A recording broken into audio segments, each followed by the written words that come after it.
Pernah dapat proyek gratisan? Pernah, sering. Kalau proyek desain paling gede berapa? Nggak mesti juga sih gedenya berapa. 50 juta? Pernah? 70 juta? Pernah. 100 juta? Pernah. Oh.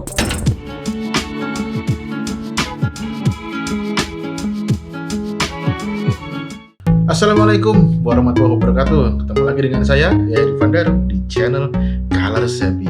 Iya teman-teman, hari ini saya nggak bikin tutorial, tapi mau ngobrol-ngobrol aja. Kebetulan sekarang lagi ada tamunya itu agak aneh sih, dia katanya orang baik gitu. Tapi kenapa mukanya jadi kayak saya gitu, jadi nggak tahu ya. Dia bilang dari negeri mana gitu, negeri khayalan apa alam gaib, nggak tahu lah, mungkin kembaran saya dari alam gaib, saya juga nggak tahu ya. Pokoknya dia katanya kesini pengen belajar, pengen nanya-nanya gitu. Udah, langsung kita samperin tamunya yuk. Halo. Ya maaf bang, saya mau tanya-tanya nih. Ya mau maklum lah, saya nih orang baik loh ya. Jadi saya pengen tanya-tanya aja. Nama saya adalah Pak D Netizen. Oke.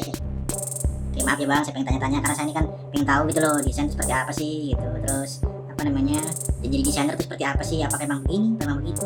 Yang katanya bisa jalan-jalan, bisa traveling, bisa kerja bebas di mana aja katanya. Emang bener kayak gitu? Iya bang, saya suka bingung. Jadi kalau kadang tuh ada dapat kerjaan gitu ya, terus bingung. Kliennya nanya berapa, bikin ini berapa, bikin itu berapa gitu kan. Saya bingung gimana cara nentuinnya gitu. Oke, ya jadi saya akan jawab pertanyaan Mas siapa tadi itu namanya. Pokoknya Mas orang baik ya. Saya mau akan jawab pertanyaannya. Jadi gini pertanyaannya, bagaimana cara menentukan harga desain atau quotation ya, quotation atau red card atau apapun lah. Jadi oke, sebelumnya saya kasih penjelasan dulu. Jadi saya membuat video ini bukan untuk pamer atau bukan untuk bukan untuk pamer ya.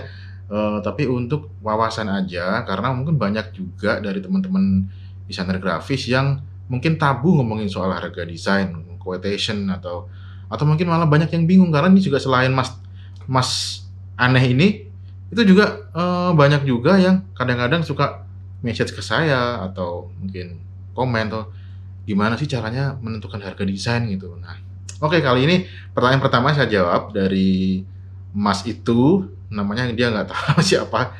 Ya pokoknya gini, jadi ini pertanyaan bukan baku ya, jawabannya bukan baku, tapi ini sesuai pengalaman saya pribadi gitu. Jadi selama ini sebelum saya bukan perkenalan ya, sebelumnya saya itu sebenarnya kan statusnya itu freelancer iya, bekerja di kantoran juga iya. Saya bekerja di kantor itu di divisi bisa dibilang kreatif di brand, tapi ya masih fleksibel ya, makanya itu saya bisa nyetok, saya bisa freelance, saya bisa ya macam-macam kerjaan masih bisa dilakukan. Dan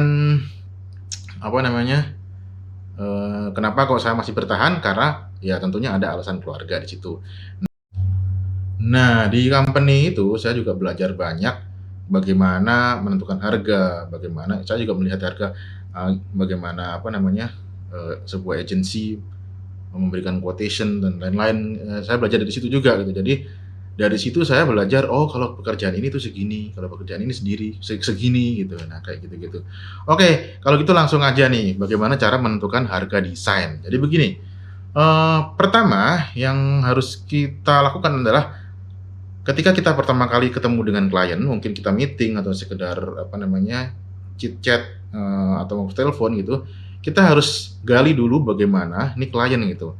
Misalkan kita dapat klien corporate gitu ya, atau company atau apapun gitu, kita harus tahu, harus riset dulu. Oh, perusahaan ini seperti apa, terus sudah berapa lama, atau mungkin dia brand besar atau brand kecil.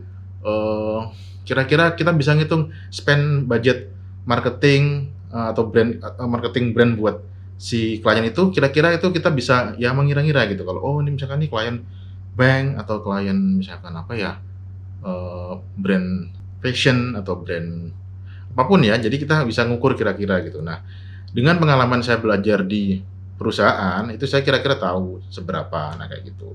Oke, jadi kita mesti selidiki kliennya seperti apa. Oke, itu dari sisi klien. Kemudian yang kedua dari sisi brief pekerjaan. Pekerjaan yang kita terima ini pekerjaan jenisnya seperti apa dulu gitu. Misalkan ini apa namanya, sebuah brand pengen membuat integrated campaign untuk misalkan, suatu apa gitu ya. Jadi kita kan harus menentukan, oh ini ada budget kreatif, ada budget, apa namanya, ya mungkin karena integrated jadi nggak cuma di kreatif ya, mungkin, macam-macam, kita juga nggak bekerja sendiri. Jadi harus ada, misalkan, strategic planner atau apapun ya, misalkan di kreatifnya aja gitu udah ada, sisi visualnya aja udah ada misalkan konsep, kemudian konsep visual, konsep copywriting, konsep apa namanya, konsep, ya banyak ya setelah itu. Nah, kayak gitu. Jadi kita mesti hitung, dari apa, perintilan-perintilan tadi itu jadi satu quotation misalnya kayak gitu. Nah, itu dari tadi itu dari kliennya seperti apa, brand besar apa brand kecil, kemudian, apa namanya, jenis pekerjaannya apa. Nah, misalkan kita dapat pekerjaan satuan, misalkan bikin ilustrasi atau bikin key visual buat brand, buat apa namanya, misalnya buat campaign. Nah, itu bisa kita breakdown lagi. Nanti, oh misalkan nih klien nggak butuh ini, kita kurangin, gitu. Apa namanya, kita take out gitu. Nah, jadi dari situlah ketemu nanti, berapa total dari, harga sebuah desain. Nah, contohnya kayak gitu itu kalau company. Terus mungkin kalau ada, mungkin nggak semuanya pekerjaan itu dari company atau corporate atau brand, mungkin bisa dari perorangan. Nah, itu kita mesti ukur dulu, kira-kira berapa ya gitu untuk perorangan tuh, nggak mungkin dong disamakan dengan sebuah company atau korporasi yang punya budget tahunan memang kira-kira segitu gitu, kayaknya nggak mungkin. Nah, itu kita ngobrol aja dengan klien bagaimana, lalu kesepakatan, biasanya gini, oke saya mau bikin logo nih misalkan nih untuk usaha kecil, terus apa namanya, nah kita tanya dulu, kira-kira pengennya logo seperti apa, kita minta brief-nya, pengennya gini gini gini gini gitu kan, berapa gitu misalkan, kliennya nanya kayak gitu, ini perorangan ya, oh Masnya berapa gitu misalkan, Masnya bisa ya udah kira-kira budgetnya ada berapa, nah kayak gitu kita gali terus gitu, misalkan saya adanya segini, nah itu terserah Anda kira-kira, bisa nerima atau enggak itu terserah Anda. Tapi kalau misalkan, oh nggak apa-apa mungkin karena teman ya kira-kira masih negotiable, yang kira-kira masih pantas, nah itu, terserah bagaimana Anda memutuskan. Nah kayak gitu contohnya. Oke, kalau misalkan kadang-kadang suka juga nih, misalkan nih, ada project temen ya gitu kan, ya ini, gua tolong bikinin dong, apa namanya, bikin desain ini gitu, ilustrasi misalkan ada berapa, 12 ilustrasi tapi harus jadi besok. Nah, udah gitu ini teman kita, terus ya mungkin perorangan buat apa, project suatu project yang mendadak gitu. Nah, itu terserah kita itu. Kira-kira mungkin nggak timeline-nya tuh buat kayak gitu. Temen, mungkin dari segi harga ya bisa kita tahu lah ya, tapi kalau dari segi apa namanya, timeline, wah ini kayaknya nggak keburu nih, nggak mungkin. Nah, itu kita juga sebenarnya punya hak untuk, mohon maaf ya ini saya nggak bisa bantu karena memang, timeline-nya mepet banget, masa ilustrasi 12 gambar cuman sehari misalnya gitu. Itu kan sangat nggak mungkin. Jadi itu ya kita mesti pinter-pinter, bagaimana berkomunikasi dengan klien atau calon klien itu gitu. Jadi intinya sih, untuk menentukan harga itu nggak ada patokan yang baku. Jadi kita mesti tahu dulu, kliennya seperti apa, entah itu, perusahaan atau brand besar atau apa namanya, perorangan atau mungkin project temen dan lain-lain. Nah, itu kita mesti gali dulu, apa namanya, si kliennya itu gitu. Jadi nggak bisa nggak bisa ditentukan project logo 100 juta, project ini 1 miliar, itu nggak bisa kayak gitu langsung. Jadi kita mesti pelajari dulu. Nah, itu cara menentukan harga. Oke. Terus tadi nanya ini ya, apa namanya, pernah dapat, apa namanya, kerjaan gratis? Pernah, sering. Oke. Jadi kadang-kadang ya itu terserah kita ya, maksudnya dalam artian, bentar. Nah, itu, kadang-kadang gini, kita kan ngerasa, ini kerjaan ini emang untuk apa namanya, charity atau untuk apa segala macam, atau ya itu kebijakan kita aja. Kalau memang membutuhkan gratis ya samalah, kita kadang-kadang dapat barang gratisan atau segala macam, diskon ya kayak gitulah, intinya ya harus balance aja gitu. Tapi pernah juga dapat kerjaan gede, misalkan 50, 70, 100 juta, pernah. Ya itu tadi kita pintar-pintar nyari, kita pintar-pintar tadi kan kemarin kan saya bahas tuh di video yang di atas ini yang tentang apa namanya, self branding ya. Jadi kita mesti spreading portfolio, terus kemudian orang bisa lihat kita share, punya teman yang kerja di agensi misalkan. Oke, jadi caranya gitu. Jadi kalau kita punya portfolio, kita punya portfolio karya, kita spreading, kita upload di Behance, Dribbble, atau apapun ya, mungkin di LinkedIn gitu, atau mungkin punya teman yang kerja di agensi atau di company yang brand besar itu. Nah, kita kita kita presentasi aja gitu, kita kenalan, lalu kita ya kali aja kita bisa bekerja sama, nah kayak gitu-gitu contohnya. Nah jadi saya simpulkan lagi tadi ya, bagaimana cara menentukan harga dari sebuah desain atau project desain. Jadi itu tadi yang pertama, kita harus tahu kliennya itu seperti apa, brand, perusahaan besar, terus perorangan, terus atau misalkan harga temen misalkan, nah kayak gitu-gitu kita bisa selidiki seperti apa, sudah maksudnya ini sedetail-detailnya ya, background-nya, terus berapa lama, macam-macam ya, ini tentang kliennya. Yang kedua adalah project-nya sendiri. Project-nya sendiri itu brief-nya seperti apa, sejauh apa nih, kita harus memikirkan konsepnya, terus integritas campaign-nya juga seperti apa. Nah, itu kita tentukan. Kita juga misalkan kerja tim juga kita pikir bareng-bareng, nah kayak gitu. Lalu yang ketiga ya, misalkan kita dapat project charity segala macam, nah itu udah beda lagi. Jadi itu terserah. Jadi kalau masalah harga itu sebenarnya ada di kita, dan nggak ada yang baku gitu aja. Itu pintar-pintar kita ngasih red card sebenarnya. Sama juga mungkin kita bisa nanya-nanya ke teman, kalau bikin kayak gini kira-kira berapa sih enaknya? Nah, itu juga bisa. Tapi itu juga tergantung, kita ukur dari kemampuan kita juga, kayak gitu. Oke, itu tadi pertanyaan udah saya jawab ya Mas ya. Gimana? Sudah cukup paham?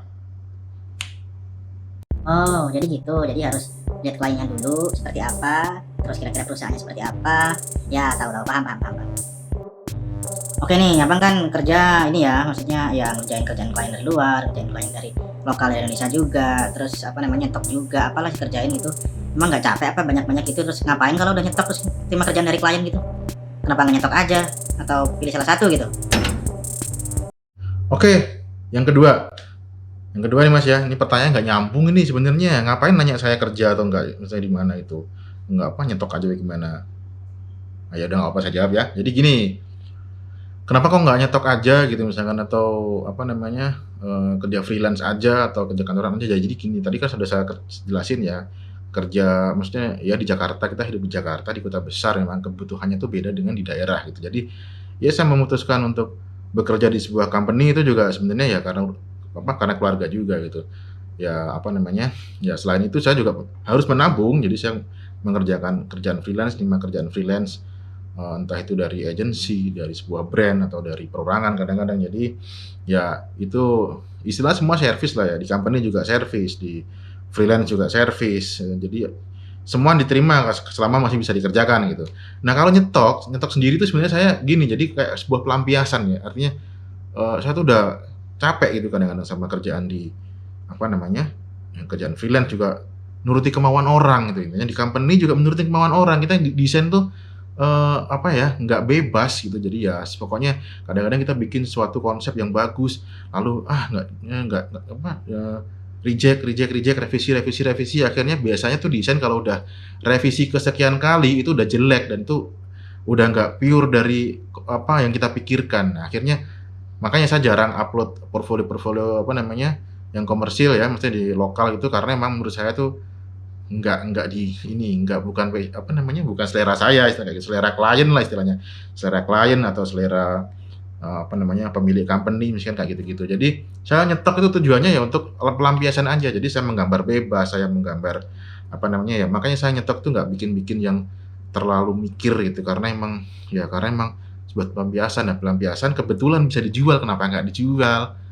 Nah, akhirnya bisa menghasilkan kayak gitu loh maksudnya. Jadi saya pengen bikin font, saya suka bikin font digital kayak gini-gini ya kan, saya jual aja. Saya pengen gambar urek-urek, gambar doodle, saya jual aja gitu. Dan alhamdulillah menghasilkan juga gitu. Nah, itu maksudnya buat saya itu nyetok itu ya selain hiburan juga ya, memang daripada ditumpuk di harddisk. Dan memang banyak saya suka hiburannya itu kalau nggak gambar, main gitar. Ya itu muter aja gitu, naik gunung atau nyelam, ya udah itu muter. Jadi nggak jauh-jauh dari itu. Nah, itu kalau bisa dijual, foto-foto saya juga saya jual, foto-foto saya jual, gambar saya jual, orat-orat saya jual. Nah, bisa jadi uang, kenapa enggak ya gitu-gitu. Kalau pertanyaannya kok nggak nyetok aja gitu ya, pertanyaan itu jawabannya itu seperti itu, kayak gitu Mas gitu. Jelas nggak? Jelas? Oke. Oh, jadi gitu tuh alasannya. Ya, mudeng aku, mudeng. Oke lah kalau gitu ya. Kayaknya udah nggak ada pertanyaan lagi nih, saya udah cukup ngerti lah, cukup paham gimana sih jadi desainer, jadi freelancer itu. Ya wes, matur nuwun ya, teman Bang. Iya itu tadi loh obrolan sama Mas Empuh siapa itu yang entah datang dari dunia mana, tiba-tiba kok mirip saya mukanya, entah itu setan apa jin apa nggak tahu, ngaku good people katanya topiknya tuh ya gitu ya. Jadi itu Mas ya, tadi yang pertama pertanyaannya sudah saya jawab, bagaimana cara menentukan harga sebuah desain atau project desain. Terus yang kedua, kenapa kok saya nggak nyetok doang gitu misalkan, atau gimana ya, itu kayak gitulah alasannya. Pokoknya itu alasan pribadi sebenarnya ya. Setiap orang punya alasan masing-masing gitu di keluarganya, untuk keluarganya itu. Jadi itulah yang penting kita sebenarnya intinya jujur, tetap berusaha, berdoa.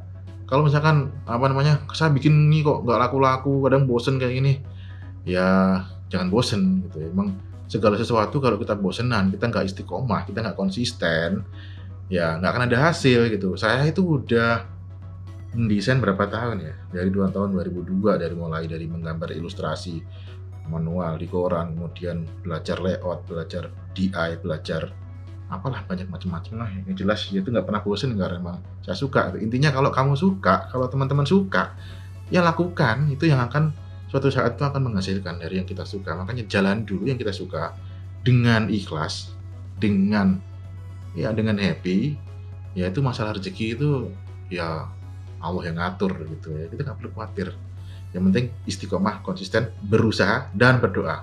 Oke, kira-kira kayak gitu ya obrolannya. Bosen mungkin. Ya semoga bermanfaat. Assalamualaikum warahmatullahi wabarakatuh.